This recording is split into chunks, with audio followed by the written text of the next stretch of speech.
If you go and look at the premises of George Bush and Dick Cheney's theory of executive power and counterterrorism that caused so much controversy among Democrats back when Republicans were doing it, they were things like the entire world is now a battlefield.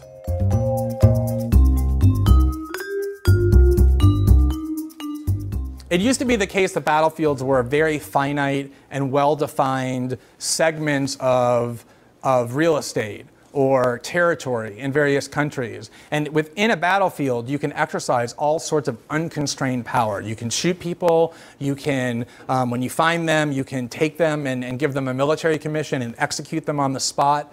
Essentially, battlefields are law-free places.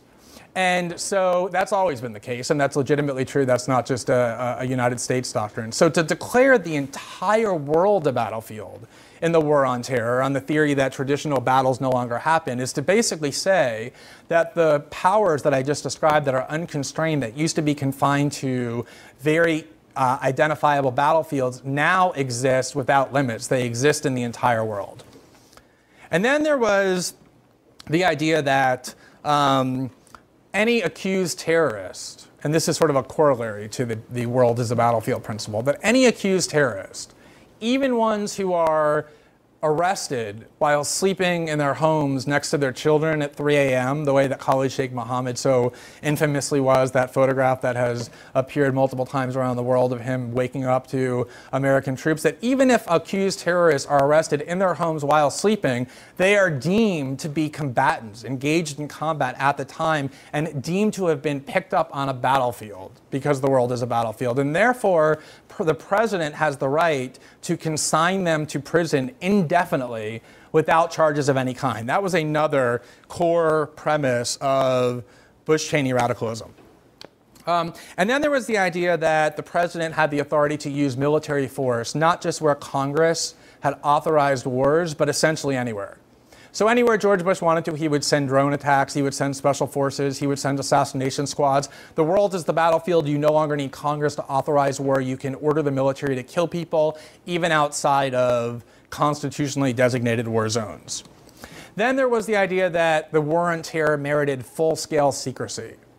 So even when people sued the Bush administration and claimed that the president had broken the law, they would invoke very radical legal theories, like the state secrets doctrine, to tell courts that they had no authority to even learn about, let alone adjudicate, whether the president had broken the law. He placed himself above the law through appeals to the need for extreme and even absolute secrecy in the war on terror. And then finally, there was the idea that these war on terror tactics could start to infiltrate domestic American liberties as well. So you saw things like the Patriot Act and the warrantless eavesdropping program, which was a criminal eavesdropping program, unquestionably, that for years led the Bush administration to read our emails and listen in our telephone calls without warrants. And you even saw the Bush administration argue that it had the right to imprison American citizens without any due process, the way that it did to Jose Padilla, who was abducted in Chicago International Airport in 2002, declared an enemy combatant, and basically put into a black hole of isolation for the next 2.5 years without ever being charged with the crime, on the premise that these war powers also extended to American soil.